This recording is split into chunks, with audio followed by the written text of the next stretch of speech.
buongiorno dal Parco Archeologico del Colosseo.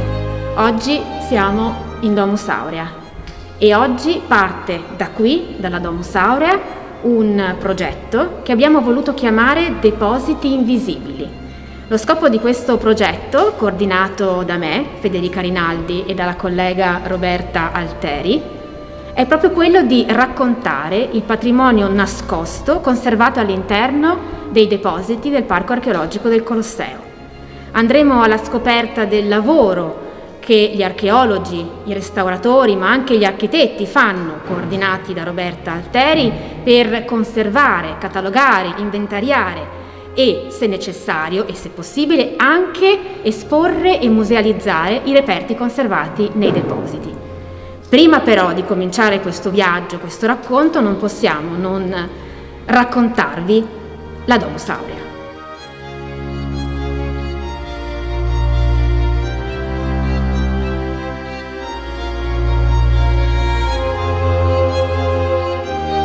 Qui con noi Elisabetta Segala, archeologa, da 30 anni, possiamo dire Elisabetta, la vestale della Domus Aurea. Facci emozionare Elisabetta, raccontaci di questo straordinario monumento. Sì, grazie Federica. Siamo all'interno del padiglione della Domus Aurea sul Colle Oppio, che oggi si identifica con l'intera Domus Aurea, cioè con la reggia che l'imperatore Nerone fece costruire dopo l'incendio del 64 d.C., che aveva distrutto praticamente tutto il centro di Roma. Questo aveva dato all'imperatore la possibilità di espropriare un'area vasta circa 80 ettari, che comprendeva il Palatino, la Velia, il Colle Oppio, parte dell'Esquilino e il Celio, e di costruire questa dimora che aveva come modello architettonico un po' quello delle ville marittime della costa campana. Infatti si trattava di una serie di edifici inseriti nei tagli dei colli, collegati fra loro da terrazzamenti, da vie porticate e inseriti in un paesaggio di giardino, di parco, e che si affacciavano sulla valle dove poi sorgerà il Colosseo, dove ai tempi di Nerone c'era un laghetto artificiale circondato da portici.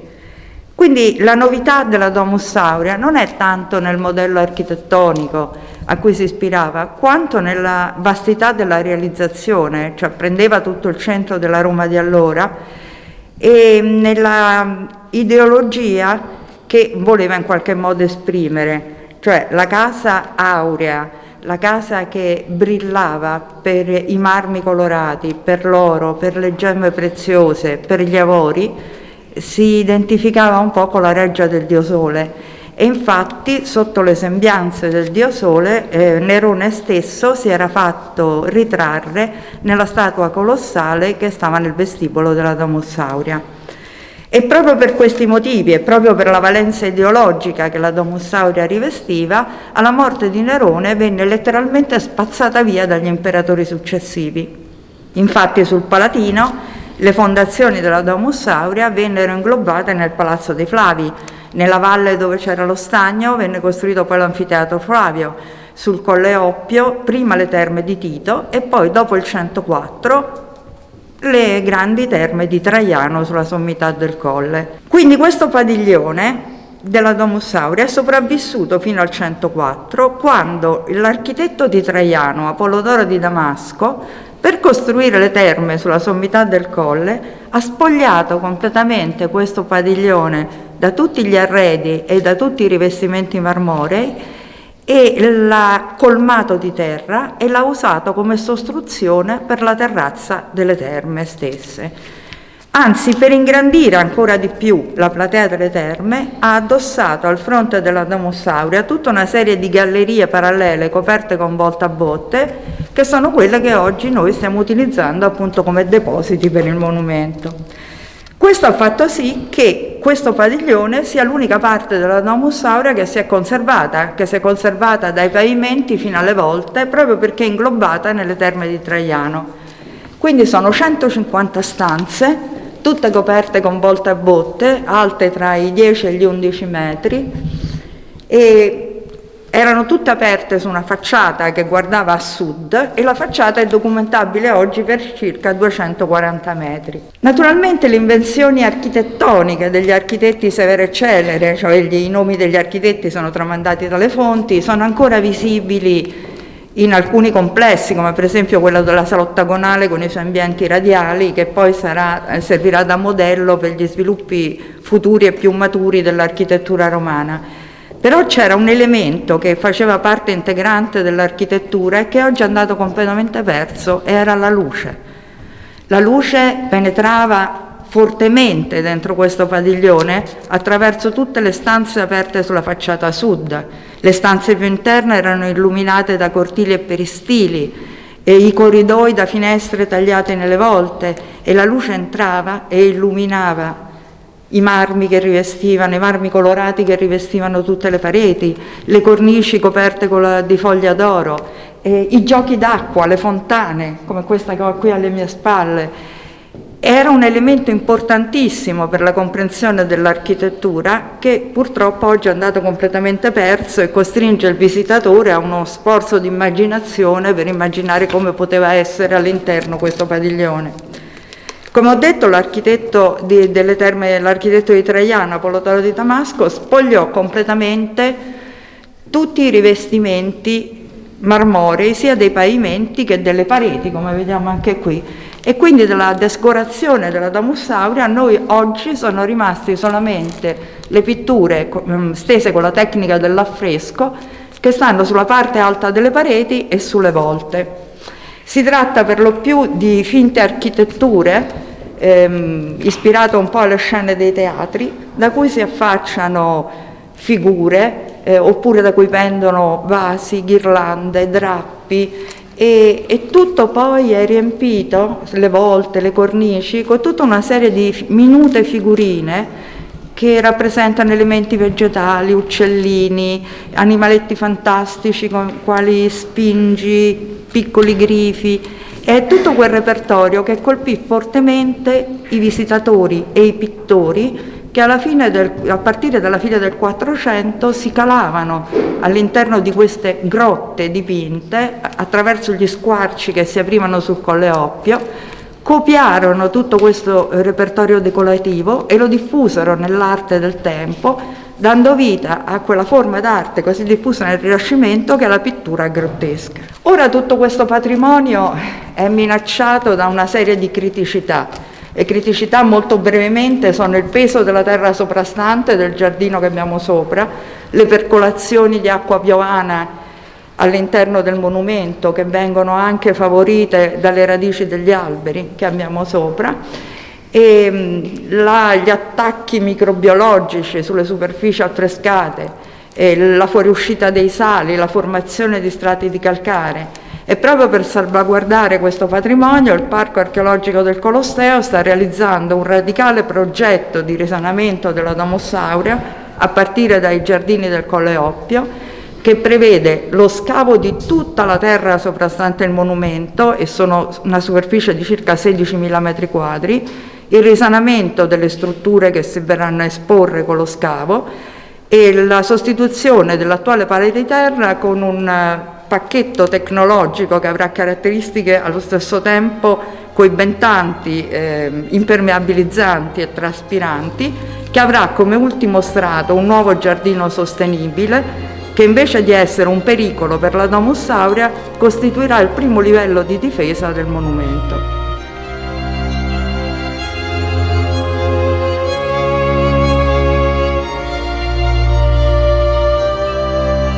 Dalle buie sale affrescate della Domus Aurea, che Elisabetta Segala però è riuscita a restituire alla luce, ci spostiamo adesso nei magazzini della Domus Aurea.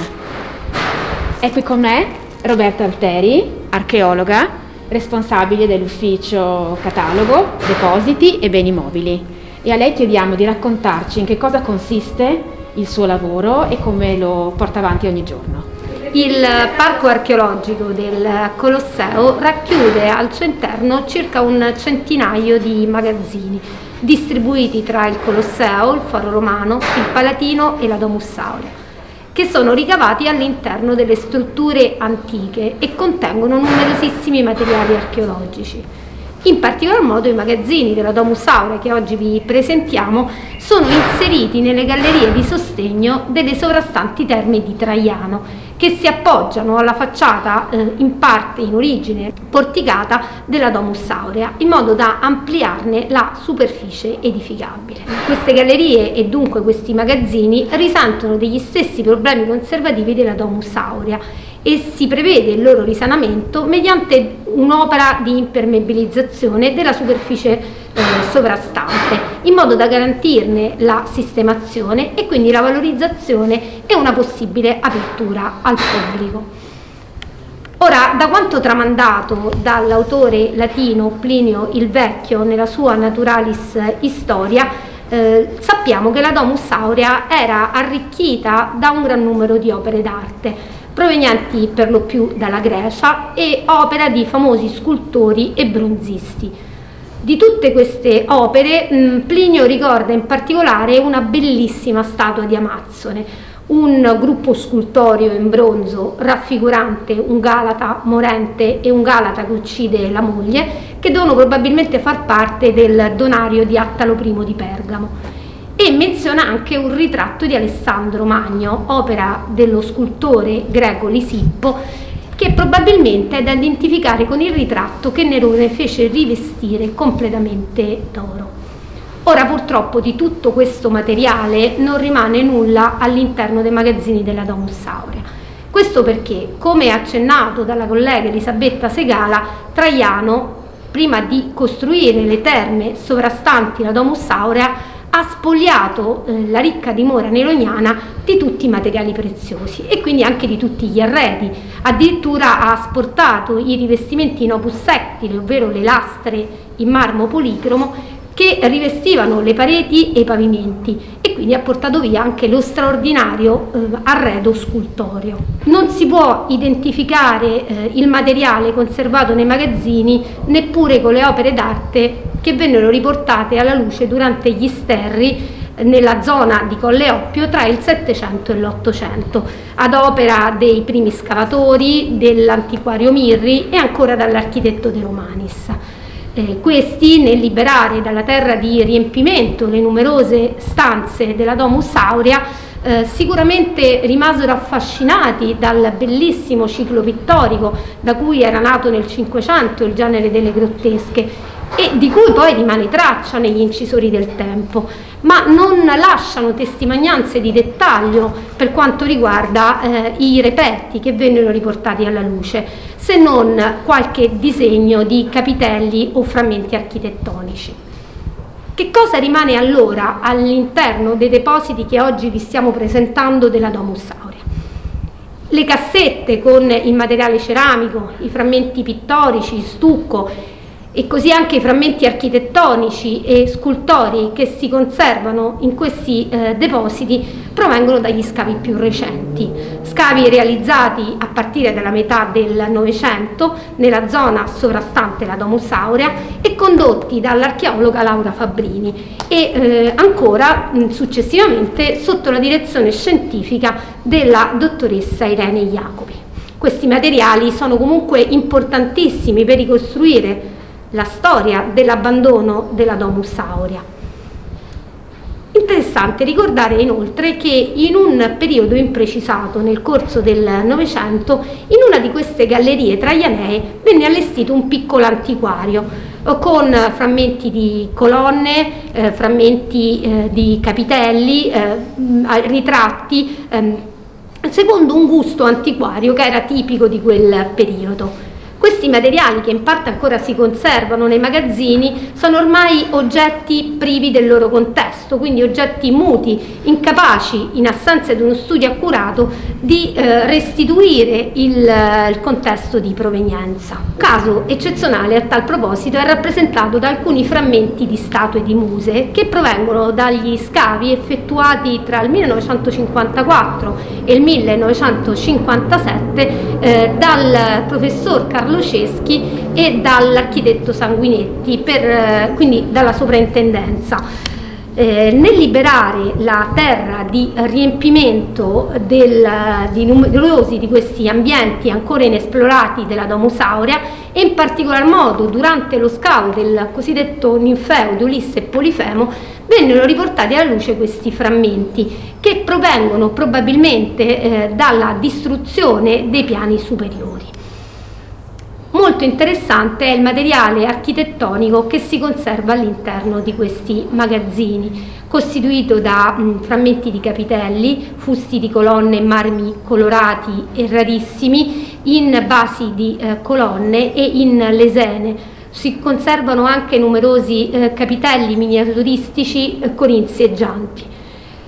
Si segnala tra questi un capitello che è attualmente in restauro, un capitello di 3/4 di colonna ionico in marmo bianco che doveva far parte del portico del peristilio.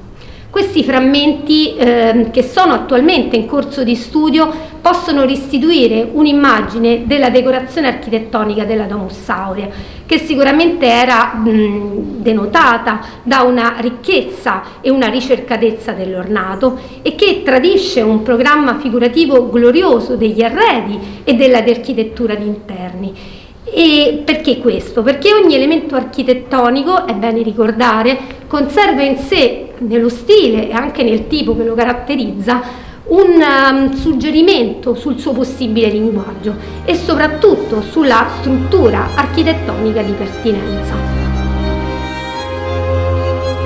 Dopo il racconto di Roberta Alteri mi trovo con Francesca Guardelli, funzionario archeologo dello staff della Domus Aurea.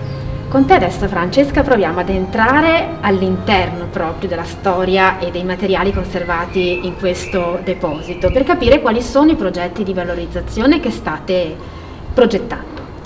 Allora, intanto in questi mesi di chiusura i lavori all'interno della Domus Aurea non si sono mai fermati.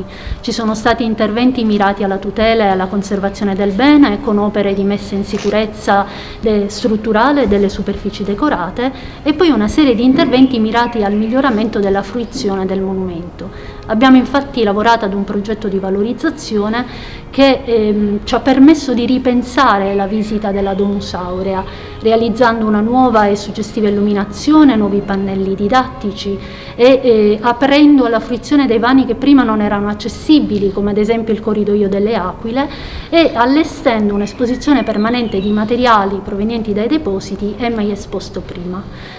In effetti vogliamo con la riapertura offrire al visitatore, accanto alla mostra su Raffaello, anche un nuovo itinerario di visita che permetta di conoscere un monumento che è unico al mondo.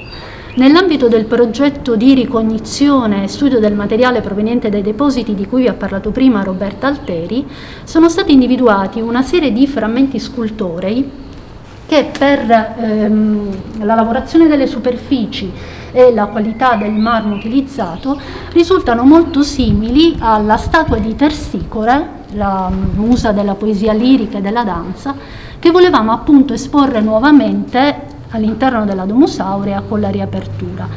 La statua infatti, dopo la mostra Nerone del 2016, è stata conservata nei depositi e non più esposta. Come potete vedere, Tersicore è raffigurata seduta su una roccia.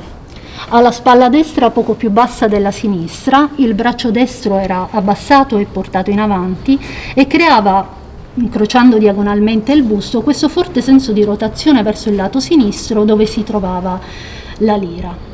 La testa era lavorata a parte, purtroppo è scarsamente conservata, completamente perduto il viso, si conserva solo la parte posteriore che permette però di leggere l'organizzazione della pettinatura, con i capelli divisi in 2 bande e poi raccolti sulla nuca all'interno di una cuffia priva di decorazione che lascia libere alcune ciocche.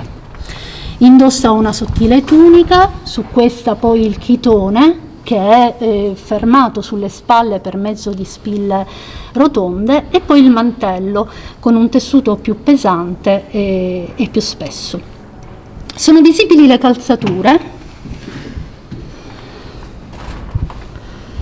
che sono chiuse, prive di decorazione e con una sola tomaia. Per le caratteristiche tecnico-stilistiche la statua può essere datata tra il 40 e il 60 d.C. Tersicore non è la sola musa che la Domus Aurea restituisce. L'analisi stilistica ha infatti permesso di individuare in alcuni frammenti scultorei conservati nei depositi 2 statue, restituendo quindi un gruppo che può essere attribuito alla stessa bottega e che trova dei confronti iconografici interessanti con il gruppo di muse della collezione di Cristina di Svezia, adesso esposta al Museo del Prado, che sono però successive perché sono datate 130-150 d.C., con un rimando a modelli greci di IV secolo a.C. e di scuola prassitelica.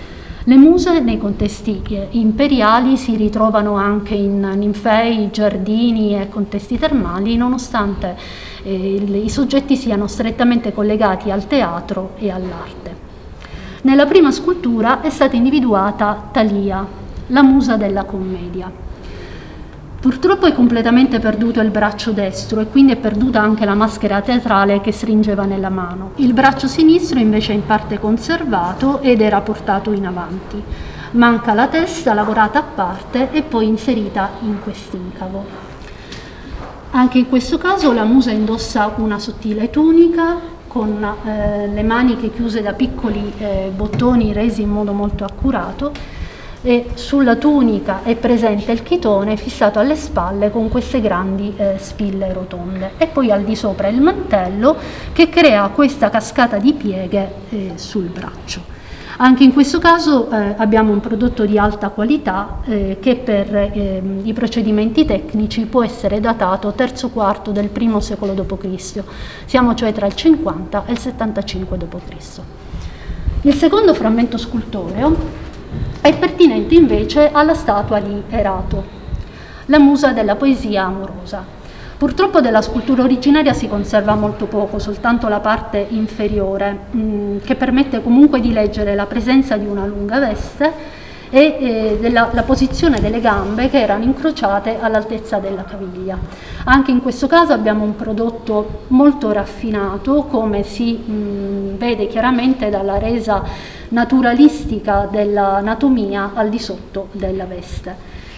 Quindi, nonostante la pesante perdita, si è pienamente coscienti della ricchezza e della qualità esecutiva della scultura, che anche in questo caso può essere datata tra il 50 e il 75 d.C. Le muse, con la riapertura, verranno quindi nuovamente esposte all'interno della Domus Aurea, nei vani adiacenti al ninfeo di Polifemo, nel settore della Domus in cui furono rinvenute durante gli scavi della fine degli anni 50.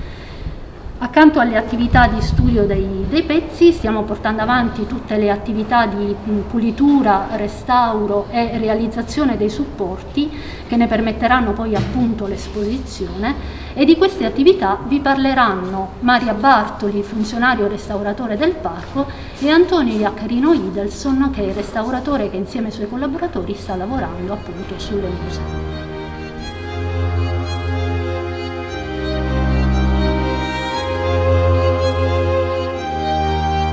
Ci troviamo in una delle gallerie traianee, in uno degli ambienti adibiti a deposito per i manufatti e i reperti che sono stati scavati nell'area della Domus Aurea nel corso del tempo. Molti di questi reperti sono già stati oggetto di interventi di restauro in epoche diverse e quindi con l'impiego di materiali e metodi i più disparati. Non sono mai stati oggetto di un articolato e organico progetto conservativo e di valorizzazione, perché questo si potrà fare soltanto quando dopo il completamento del progetto di risanamento del monumento della Domus Aurea, con la realizzazione del sistema integrato di protezione che consentirà la messa in sicurezza dell'intera area monumentale. Alcuni degli interventi di restauro più recenti, in particolare pensiamo a quelli realizzati in occasione dell'apertura della Domus, in occasione del Giubileo del 2000, hanno interessato il restauro di alcuni importanti reperti lapidei, come il labrum in marmo con le anse serpentiformi. Qui troviamo alcuni frammenti di un'altra vasca analoga e quindi dovevano essere perlomeno 2 le vasche di quella forma, e come anche il restauro di un pilastrino in marmo ornato di tarsie di marmi policromi, come anche l'intervento eseguito per il restauro della statua raffigurante la Musa Tersicore.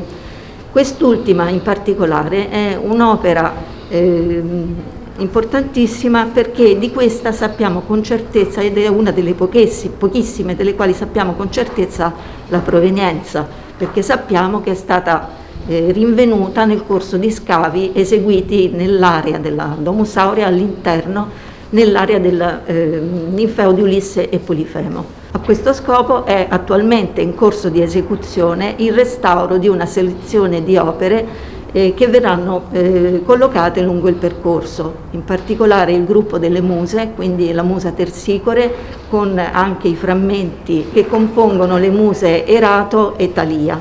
Verrà esposta anche il frammento della Amazzone, oltre a una serie di capitelli con la progettazione dei relativi supporti necessari per il loro allestimento.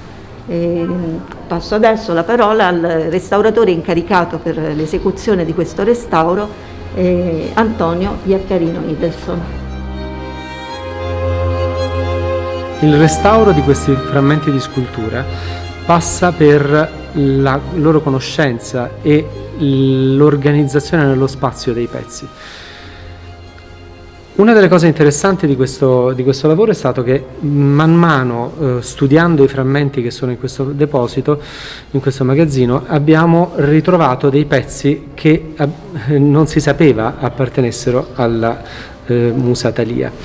Dunque abbiamo fatto la scansione 3D di tutti i pezzi e li abbiamo riassemblati virtualmente.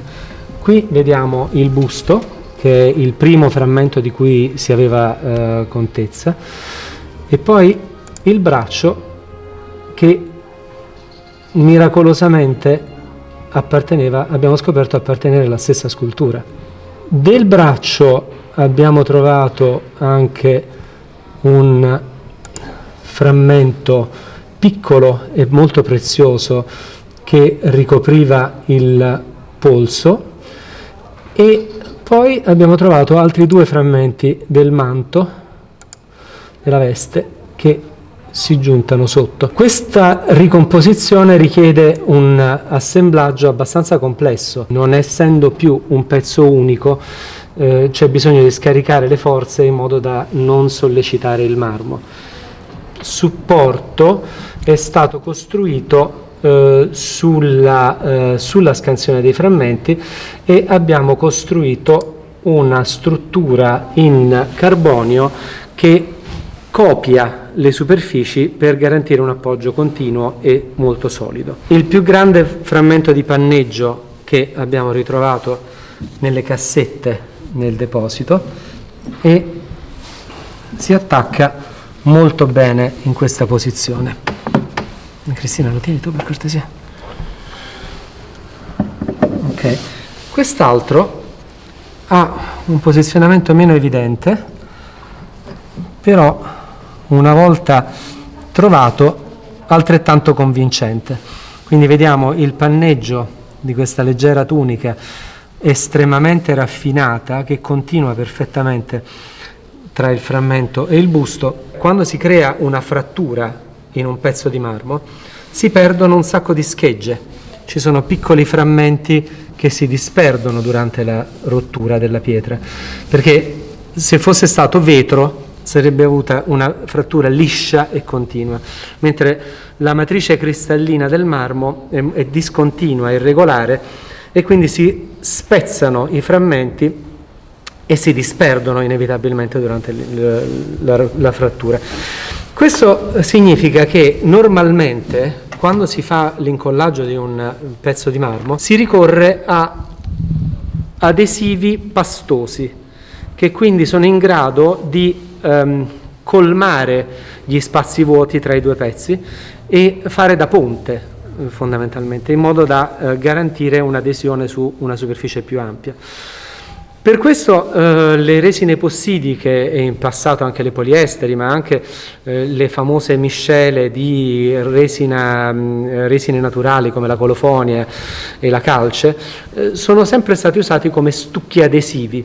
Ora, il problema è che gli adesivi moderni sono estremamente forti e quindi il problema è che quando si fa un incollaggio con una resina epossidica il rischio è che l'adesione sia talmente forte che se si dovesse spezzare nuovamente si spezzerebbe a fianco all'adesivo, creando una nuova rottura del marmo. Abbiamo ragionato lungamente su come risolvere questo problema e l'ideale è usare un adesivo fortemente reversibile, quindi per esempio una resina acrilica che si scioglie in acetone, ma addensandolo con una carica in minerale fibrosa, che consente di creare dei ponti tra le due superfici strutturando l'adesivo.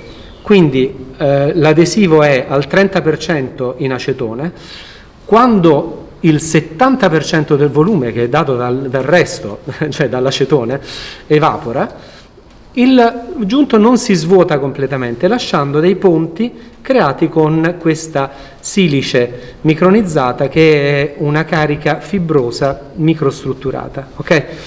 Allora abbiamo trovato una buona soluzione che funziona per utilizzare questo materiale che è molto poco usato.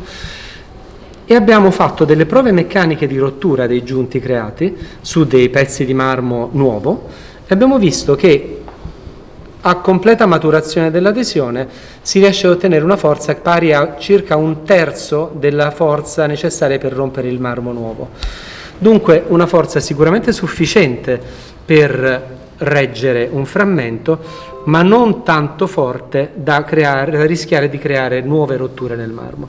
Quindi questa è la miscela di resina acrilica strutturata con silice micronizzata che si stende sulle linee di frattura. E questo adesivo è sufficientemente viscoso da consentire di creare dei ponti d'adesione, ma è assolutamente reversibile perché basta spennellare sulla superficie un po' d'acetone e in pochi minuti il pezzo si stacca, cosa che non succede assolutamente con una resina che fa polimerizzazione all'interno del giunto. Per esempio la resina epossidica polimerizza all'interno del giunto creando una ottima adesione tra le due superfici, però è praticamente irreversibile, nel senso che non si può più sciogliere.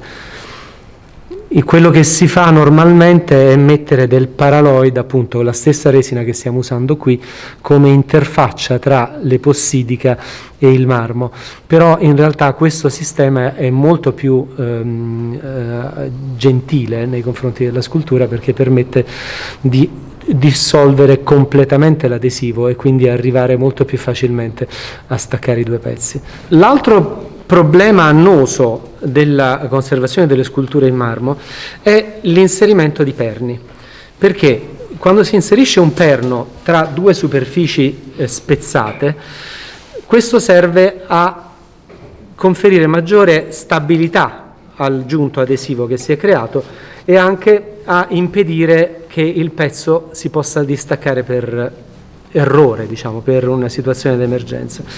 Quindi il perno è una sicurezza.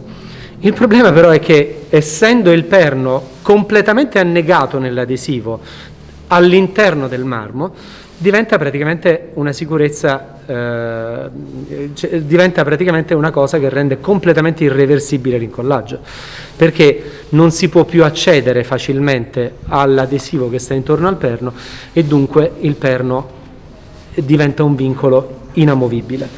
Dunque abbiamo studiato dei perni che sono sfilabili, dunque c'è un maschio e una femmina che sono vincolati ciascuno alla sua metà di giunto e quindi è possibile staccare i due pezzi tirando il marmo lungo la linea del perno di separazione, lungo la linea di separazione del perno.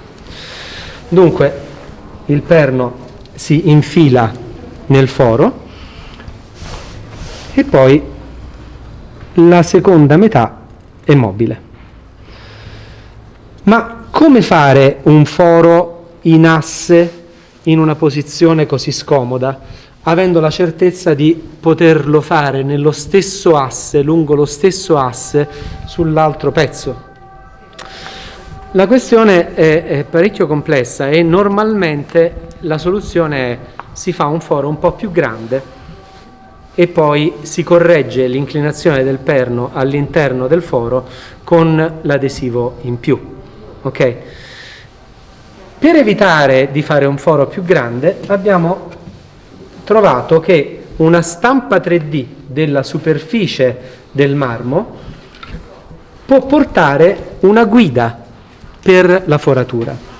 Dunque questa guida stampata permette di fare un foro nella direzione voluta e nella posizione voluta. Dunque noi ci ritroviamo con il perno guidato.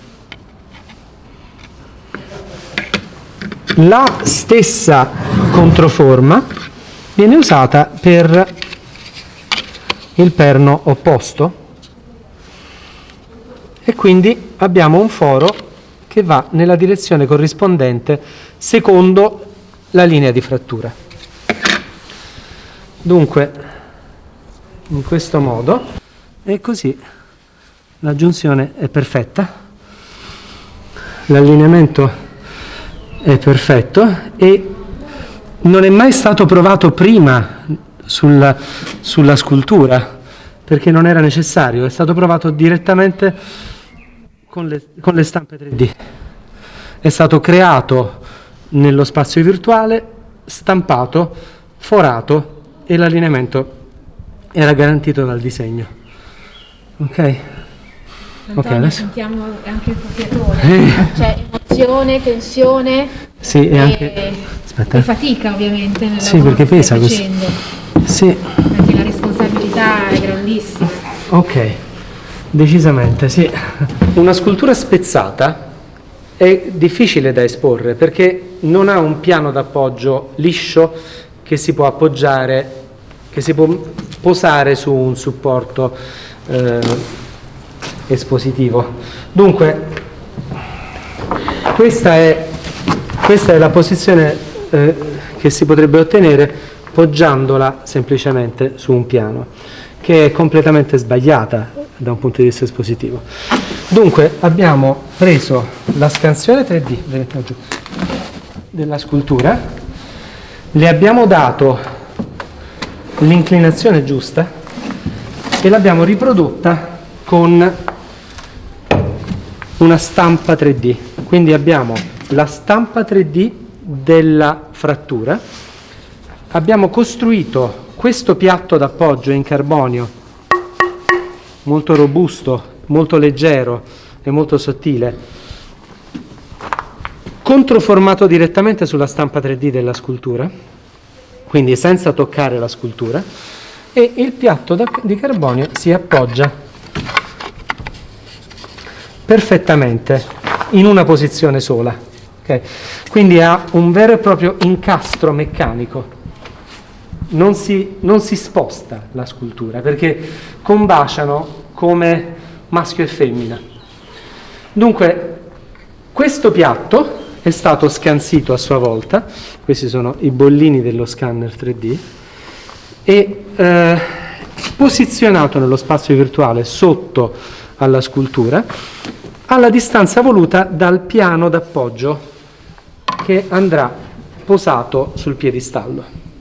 Quindi questa è una lastra di carbonio da 1 centimetro di spessore su cui è costruito questa dima in polistirolo fatta in 2 parti, questa dima in polistirolo che permette di collocare il piatto nella giusta posizione, con questi tubi di carbonio che sono infilati nel piatto da 1 centimetro e fanno da sostegno alla scultura, creando un collegamento misurato, esatto, tra il piatto d'appoggio e il piatto di supporto inferiore.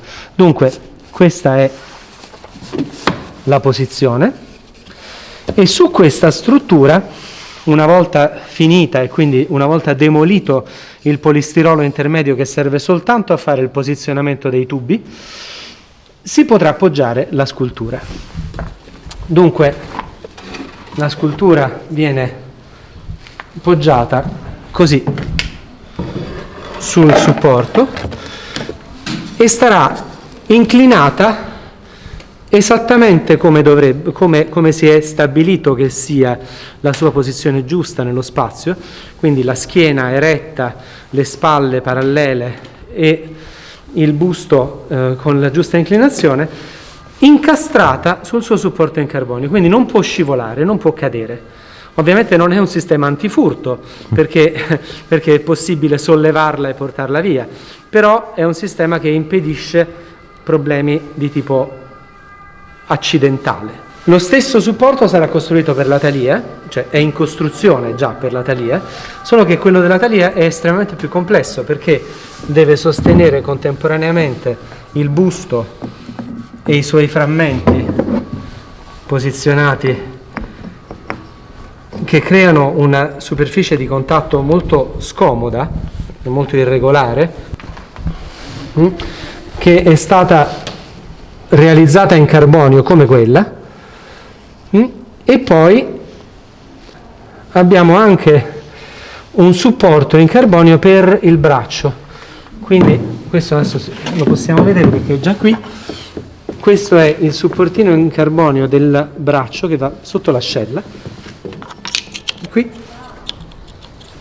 che anche lui si incastra perfettamente sul marmo perché è realizzato sottovuoto sulla controforma realizzata con lo stampo del marmo scansito, e qui nascosto dal panneggio verrà un'asta in carbonio che permetterà di scaricare il peso.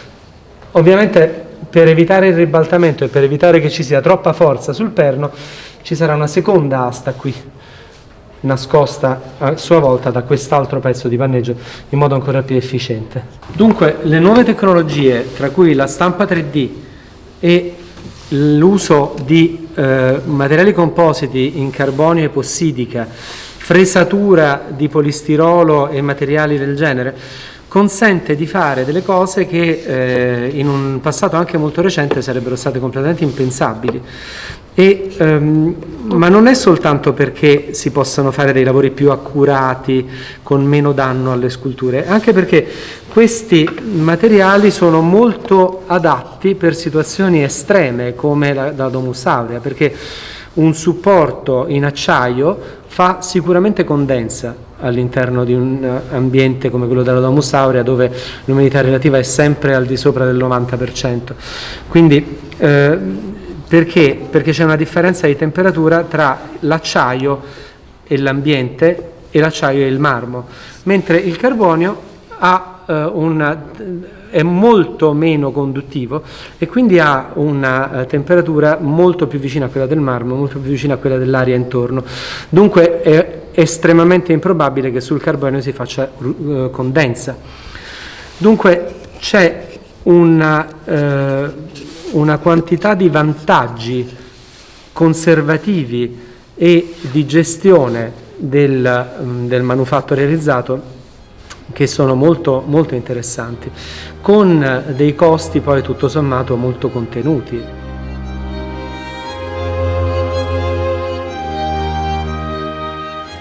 Nell'ambito del progetto Depositi da invisibili a visibili, l'esempio della Domus Aurea può considerarsi virtuoso, perché dopo lo studio analitico nei depositi dei vari reperti si può qui seguire tutto il processo che arriva proprio alla fruizione dei reperti stessi che qui vediamo. Questi erano dei capitelli che erano all'interno dei depositi della Domus Aurea e sono stati per tanti e tanti anni e finalmente sono tornati alla luce. Sono 3 reperti importanti perché documentano proprio la fase neroniana.